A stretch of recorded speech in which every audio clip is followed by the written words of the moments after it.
میں کھلی ہوئی ایک سچائی، مجھے جاننے والے جانتے ہیں میں نے کن لوگوں سے نفرت کی اور کن لوگوں کو پیار دیا. تو ہم تو ایک کھلی ہوئی کتاب ہیں، اور یہ کتاب ایم کیو ایم پاکستان کے نام سے شروع ہوئی تھی. یہ ہمارا سفر 23 اگست کی میری پریس کانفرنس میں سمجھتا ہوں کہ جو آپ کا سوال ہے اس کے سیاق و سباق کے طور پر میں اس کا حوالہ دوں گا. اگر آپ اس کا مطالعہ کریں، اسے دیکھ لیں، تو آپ کے سوال کا جواب ہے کہ ہماری پالیسی تو بالکل واضح ہے کہ ہم نے اس دن جو فیصلہ کیا 22 اگست کو نہیں، ہم نے کیا تھا 23 اگست کو. 22 اگست کو تو وہ سانحہ ہوا تھا کہ جب ملک مخالف نعرے لگے تھے، اور پھر ہم نے 23 اگست کو ایک تاریخی فیصلہ کیا تھا اور یہ طے کیا تھا کہ ایم کیو ایم پاکستان میں قائم ایک جماعت ہے.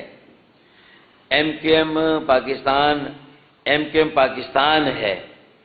ایم کیو ایم امریکہ، ایم کیو ایم برطانیہ یا ایم کیو ایم جاپان نہیں ہے، یہ ایم کیو ایم پاکستان ہے. لہذا اب یہ ایم کیو ایم پاکستان اگر کہیں سے چلے گی تو صرف اور صرف پاکستان سے چلے گی، کہیں اور سے نہیں چلے گی. اور یہ پاکستان کے لیے بنی ہے، پاکستان کے عوام کے لیے بنی ہے، پاکستان کے مظلوموں کی داد رسی کے لیے بنی ہے، پاکستان کے لوگوں کے بنیادی مسائل کے حل کے لیے بنی، اور ایک نظریاتی تحریک اور جماعت ہے، اور متوسط طبقے کی واحد نمائندہ جماعت اور تحریک ہے. میرے خیال میں یہ بات ہم نے اس وقت بھی کہی تھی. تو ہم نے کیوں یہ فیصلہ کیا تھا وہ بھی آپ اس بات کو سمجھتے ہیں اور جانتے ہیں. اور ہم نے اپنے بانی سے، ایم کیو ایم پاکستان کے بانی سے ایم کیو ایم پاکستان کو الگ کیا تھا، اور ہم ان لیٹر اینڈ اسپرٹ ہم اپنی اس جو ہمارا عزم تھا، جو ہمارا فیصلہ تھا، اس پر منوً ہم قائم ہیں. حرف بحرف ہم قائم ہیں، اس سے 1 انچ بھی ہم پیچھے نہیں ہٹے. تو میرے خیال میں تو صرف اس 23 اگست کی جو پریس کانفرنس تھی، جو ہمارا موقف تھا، اسی کو آپ کے سامنے رکھوں گا. وہ ہر سوال کا جواب ہے، اور وہی ایم کیو ایم کی پالیسی ہے، اور اسی پر ہم سختی کے ساتھ کاربند ہیں.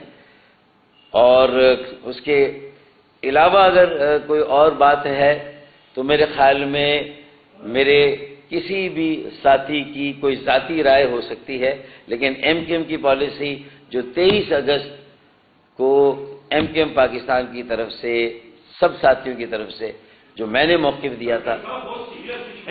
حیدر بھائی سوال کا جواب پہلے مکمل آ جائے نا. نہیں حیدر بھائی والی بات کرنے ٹھیک کل اس کے حوالے سے مصطفیٰ کمال نے واضح الزامات والی ایم کیو ایم پہ لگائے. آپ اس کو انڈوز کرتے ہیں یا نہیں کرتے؟ پہلا یہ.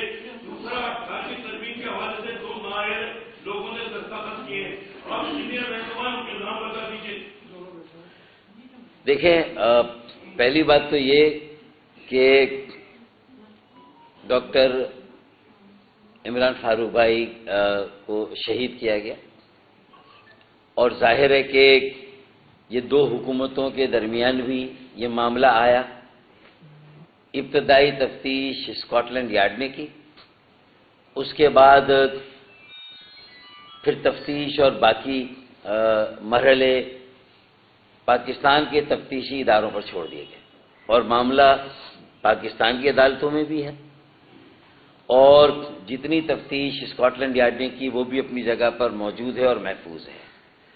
میرے خیال میں میرا اس سے آگے یا اس سے زیادہ کوئی بات کرنا، جبکہ 2 دیرینہ دوست ممالک کے درمیان جن کے ساتھ ہمارے ایک تاریخی تعلقات ہیں، ان کے درمیان اگر ایک معاملہ ہو، اور میرے secretary general M Q M Pakistan کے سابق اور ایم کیو ایم کا ایک پلر اور ستون ڈاکٹر عمران فاروق شہید، ظاہر ہے جنہیں شہید انقلاب پوری تحریک کی طرف سے جو ہے کہا گیا. پھر جس طرح یہاں پر میں تھا ان کی والدہ کے ساتھ جب ان کے جنازے کو ہم یہاں پر لائے تھے، اور پھر جس طرح ان کی نماز جنازہ اور تدفین میں جس طرح لوگوں نے انہیں پورے مان کے ساتھ اور پورے خراج عقیدت کے ساتھ رخصت کیا، یہ بھی آپ کے سامنے ہے۔